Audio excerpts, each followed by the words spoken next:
Everest Base Camp, a bucket list for a lot of adventure seekers. So it all began as a chat between our group of friends, and the idea of the base camp just popped up one day. And soon it all spiraled into a concrete plan. And we all decided maybe it's time we dive into this adventure. We all knew it was not going to be an easy task and we needed to be in our best of shapes.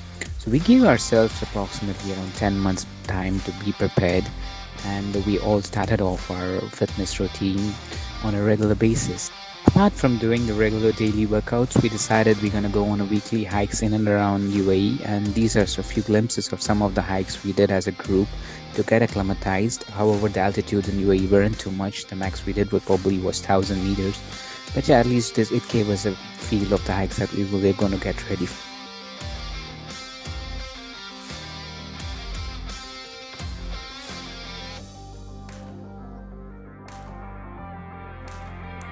So finally, we 8 people, pretty much everybody in the early 40s, got set for our big day.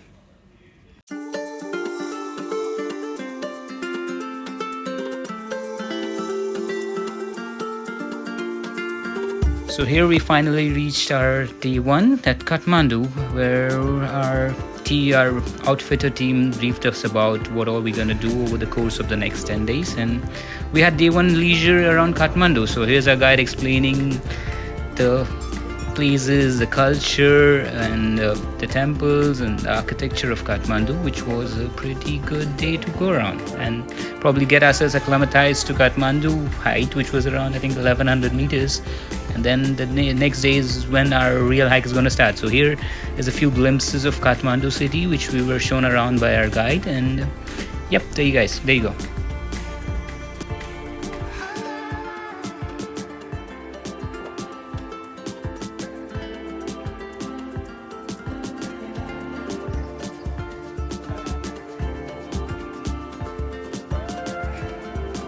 So this is the popular Darbar Square that was pretty much affected during the 2015 Nepal earthquake, but rebuilt and maintained pretty well in Kathmandu, which is a popular touristy spot. As you can see a lot of people visiting this place on a regular basis.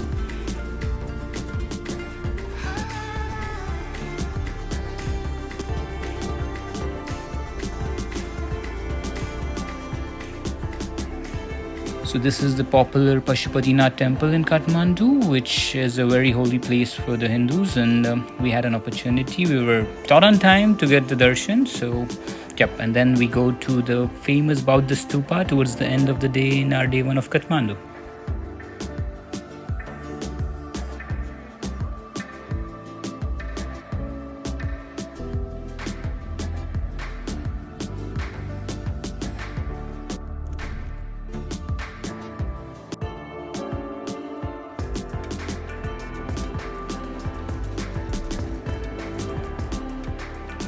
So finally, we wrap up our day one in Kathmandu.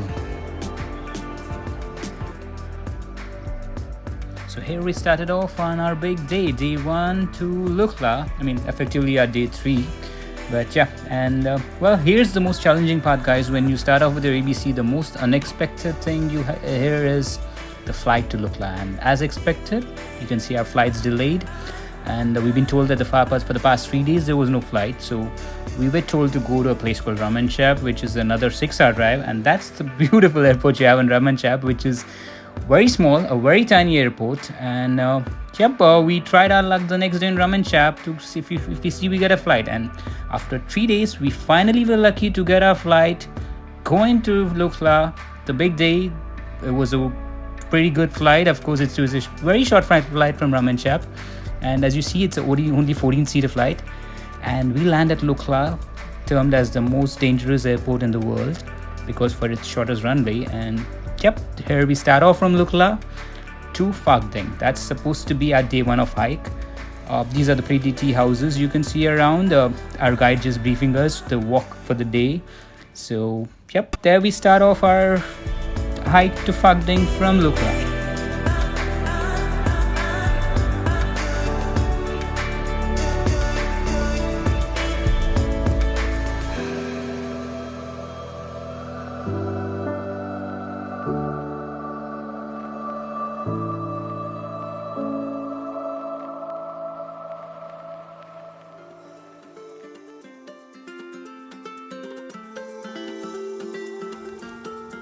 So the terrain initially is all lush green, walking through the pretty villages of Lukla, and then you walk. It's a pretty long walk to Phakding. It's 8 kilometers. Supposedly it's going to take you quite some time because you're going to walk pretty slow, considering you were trying to get yourself acclimatized to the altitude. Well, you can see the local children, they're enjoying themselves. You can see the flowing river, which is pretty much throughout the course of your whole journey.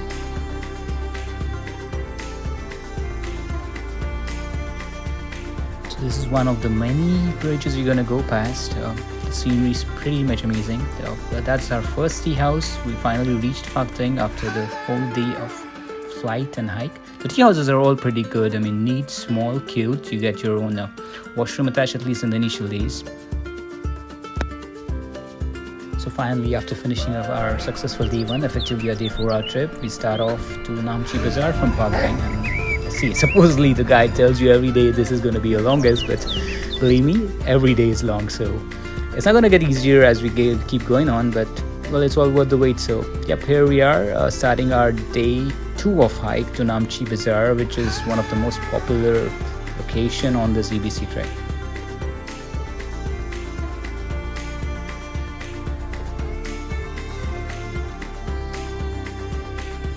So on the way, your guide supposedly gets you the passes. This is the Sagarmatha entrance to the Sagarmatha National Park, and this is where you're supposed to get yourself the entry passes, which is pretty much arranged by most of your guides or your whoever your touring company is. And then once you get your passes, you're on your way, starting off your day, your route to Namche, which is again a steep ascent as well as a lot of descent on the way as well. You're gonna see the famous Hillary Bridge on the way, which you can see ahead.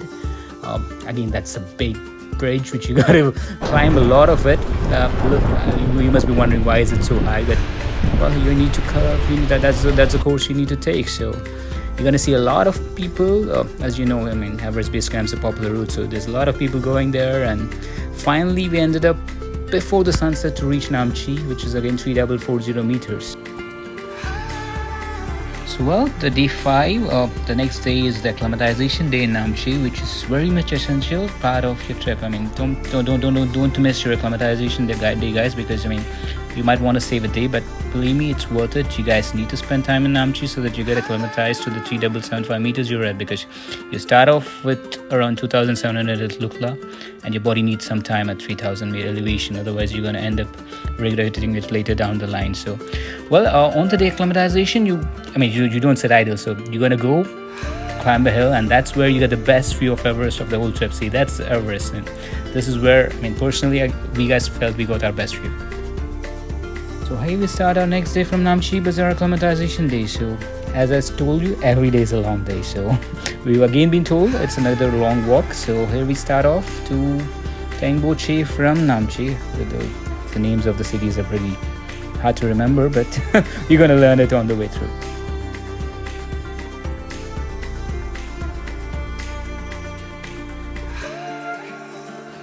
So the route is always pretty busy. So you see the choppers carrying the cargo, and yep, you're not short of company. You have the yaks, a lot of groups following you around, and then you walk through the dense forest. This is called the rhododendron forest, hard to pronounce, sorry. And yep, you're gonna enjoy your walk, keep your stamina up, drink a lot of fluids. That's what we've been told by our guide. So take enough breaks, walk slow. That's what everybody's briefed.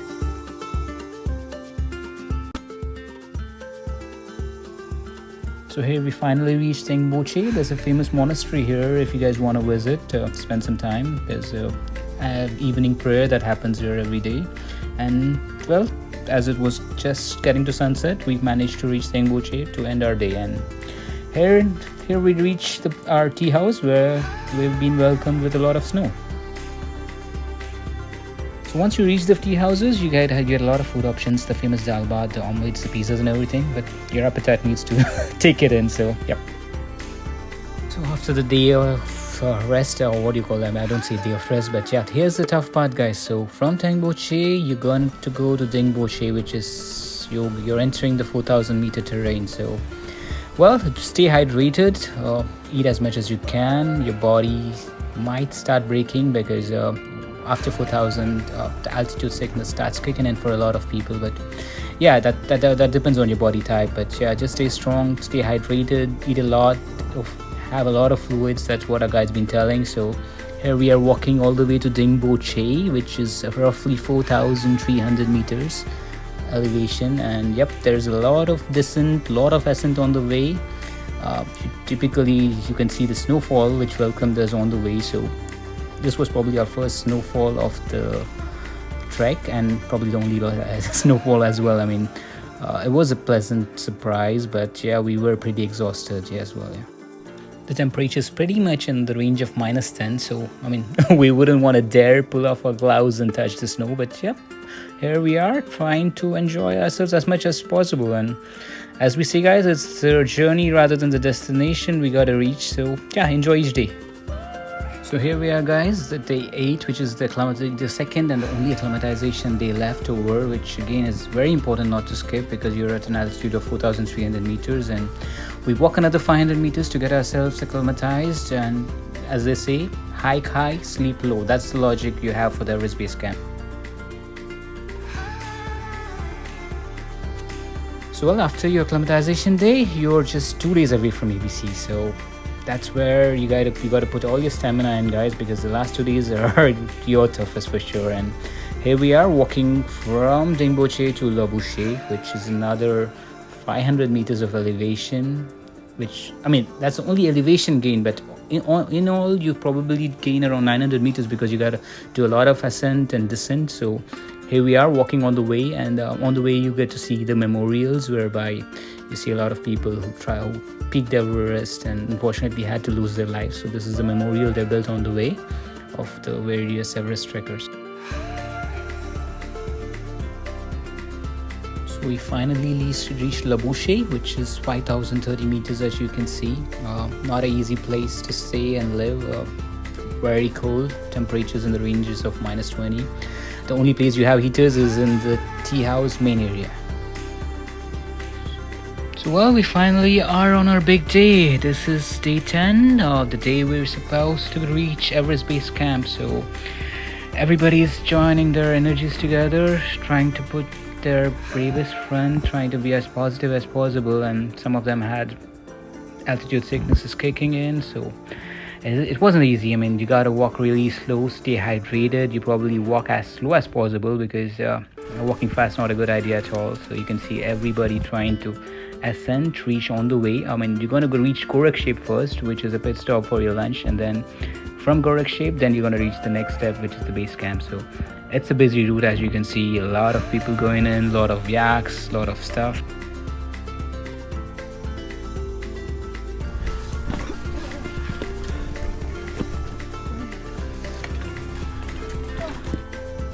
So well, here we finally reached Gorakhshep. That's the small town where we're gonna stay for overnight. And from Gorakhshep, you're gonna have your lunch break, and then from the Gorakhshep, you're gonna go to your last stretch, which is reaching EBC. So well, you're walking above the 5,000 meter terrain. Reaching EBC after 5,000 meter terrain is no mean task, guys. I mean, you're already at very less oxygen levels, so walking slow, trying to keep your energy levels up. Everybody, as you can see, you pretty much are walking as slow as possible, as you can see here. And then, well, when you finally reach the destination, it's all worth the wait.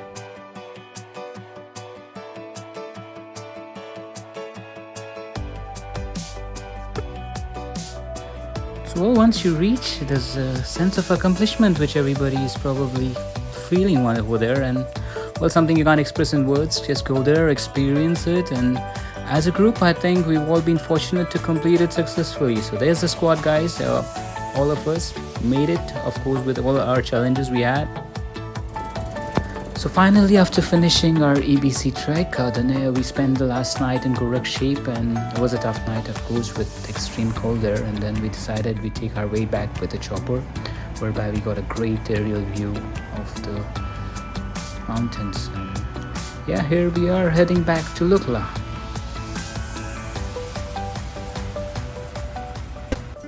So well, here's the squad, guys.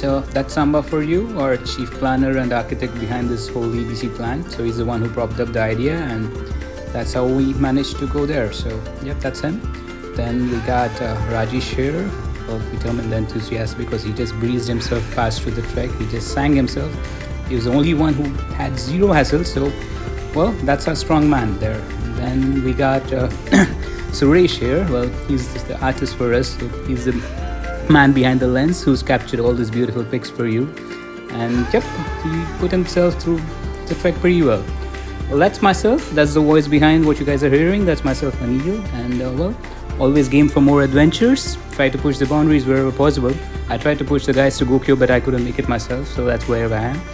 Well, here we have the positive force, Santosh. Well, he did practice a lot. I mean, we put him through a lot of workouts to make sure he finishes it. And well, he did do it pretty well. So it's a great job from him.